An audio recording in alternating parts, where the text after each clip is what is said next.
because Ozagia is saying hi to all of you. My name is Selim Menusa, and I'm a man who wears many caps. Ironically, I'm not wearing any cap today, but I wear many caps. But for today, I am going to be a communicator. I hope we have a heart to heart. I'm not here to speak the language of LinkedIn to do aspire to Maguire. I want us to talk as young people. Once upon a time, it's about like 6 years ago, so it's not like a fairy tale. I had a shop in front of Madarakachi. Anybody who knows area well, you know Madarakachi. So I had a shop there, and the shop, in front of the shop was this big gully. Every single time erosion was just chipping away the front of the shop. And naturally I'm concerned because that's my property. Like, I'm going to lose a lot of money and goods when it actually kicks in at the end. So I picked up my phone, and I tweeted to the then governor of Kaduna State, Malam El-Rufai. I mentioned, I snapped pictures, and then I made the tweet. And ironically, or by chance, the wife of the governor follows me because we're in the literary space together. So she saw the tweet, and playfully she said, charity begins at home, and this is Corbe. And I'm telling you, in less than a month, that road was fixed. The next time, this was last year, I had a friend, and his daughter was sick. After many back and forth to check her, they realized that she had a brain tumor, and it was operable. But that needed to happen like very fast, very quickly. So he went to the hospital. He wanted to pay for the operation and everything, but then they told him that the mechanical ventilator was faulty, and he needed that to operate. So he waited for a bit. He went back, and they told him that it's still faulty. They have not sent money from the ministry to repair the ventilators. He went back again, and angrily they told him that if he needed that surgery that urgent, he should go to another hospital, maybe in Abuja or in Sokoto. So I was infuriated when I heard the news, and I picked up my phone again. I made a post on Facebook. After 2 weeks of silence, I made another post. Consistently, I made 2 more posts. And a mentor saw the post, made a call to the ministry, and the two mechanical ventilators were repaired the next week. Yasmin was operated on, but unfortunately she died. That is the price of late communication. We are all on social media. We all use our phones daily. Everybody here has a smartphone. But what are we using it for? Every single day we communicate. We communicate with ourselves. We communicate with our friends, our family, our enemies. Well, what are we saying? We don't even listen. We just talk. We just talk all the time. We don't even listen. We don't hear. We just listen to reply. We even say we listen, but we don't judge. Well, we don't even listen in the first place.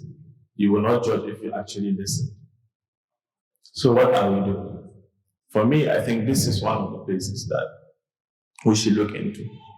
This is the gap I want us to bridge. How do we communicate? Why do we communicate?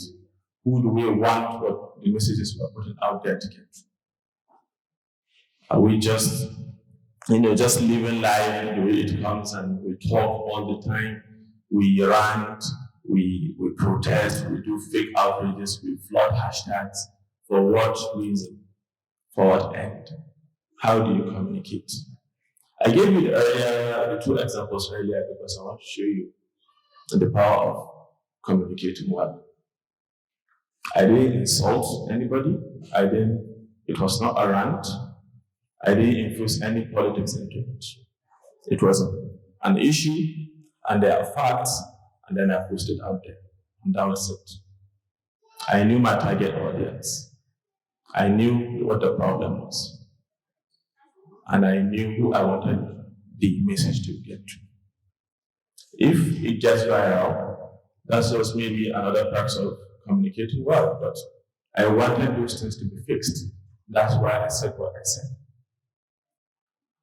So, there are so many things that we are doing and that we can do more as young people to put ourselves out there. It's 2026, and we still have issues of roads, of schools, of hospitals, and we're not doing anything about it.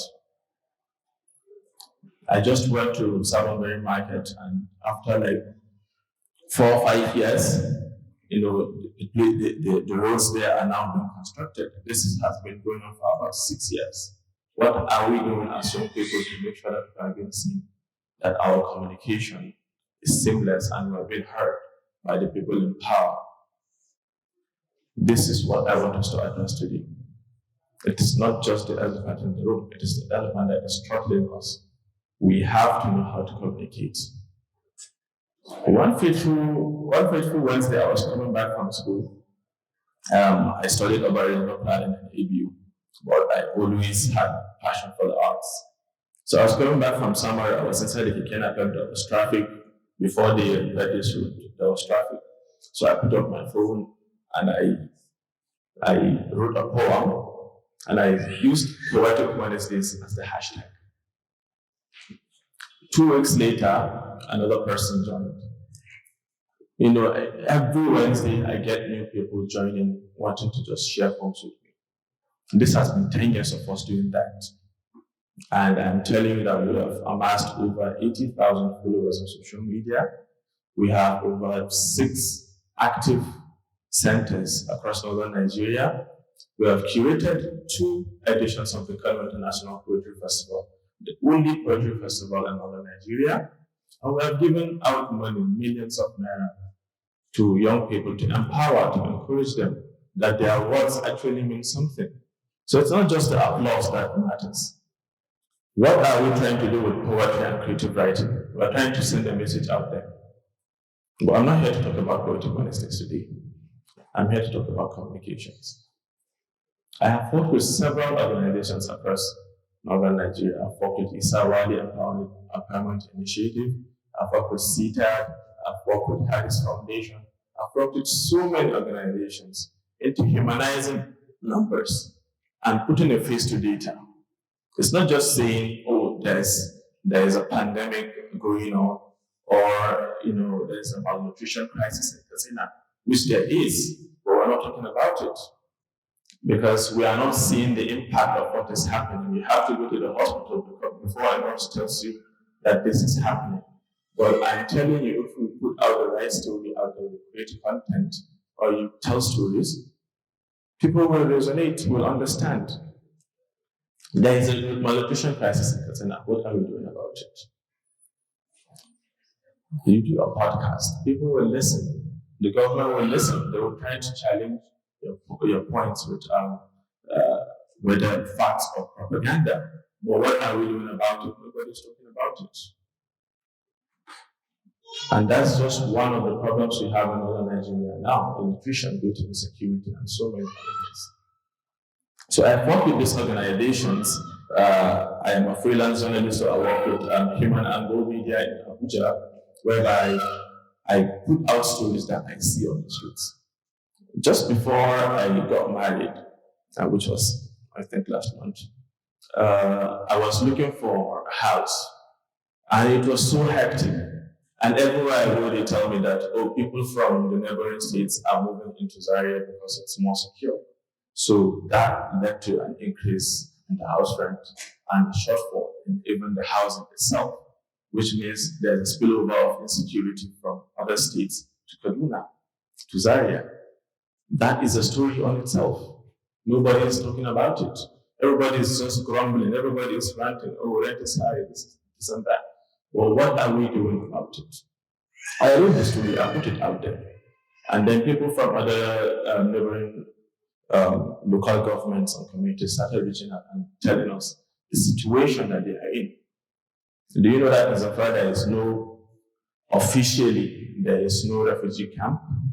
There's no internally displaced camp. Why is that? Because the government doesn't want to acknowledge that insecurity is actually displacing people. So also this spillover of people we're having here in Zaria, where are they staying? People that cannot afford to pay the rent, the crazy rent. Where are they staying? They're staying in schools. They're staying in Almajirian schools, they're staying in primary schools, they're staying in places that you cannot even imagine. Who's talking about it? So we have all these problems. What are we doing about it? How do we bridge the gap?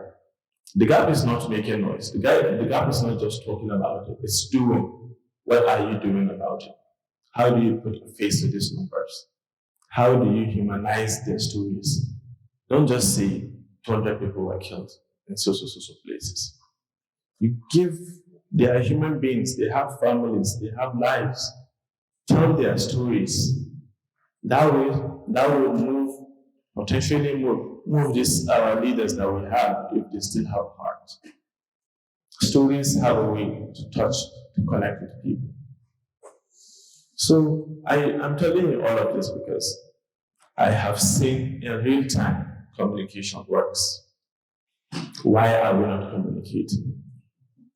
We have techies here, we have entrepreneurs, we have artists, we have creatives, we have people from the civic space. But we don't have that synergy when we tend to communicate. Why are we not communicating? So I want to leave this stage with this.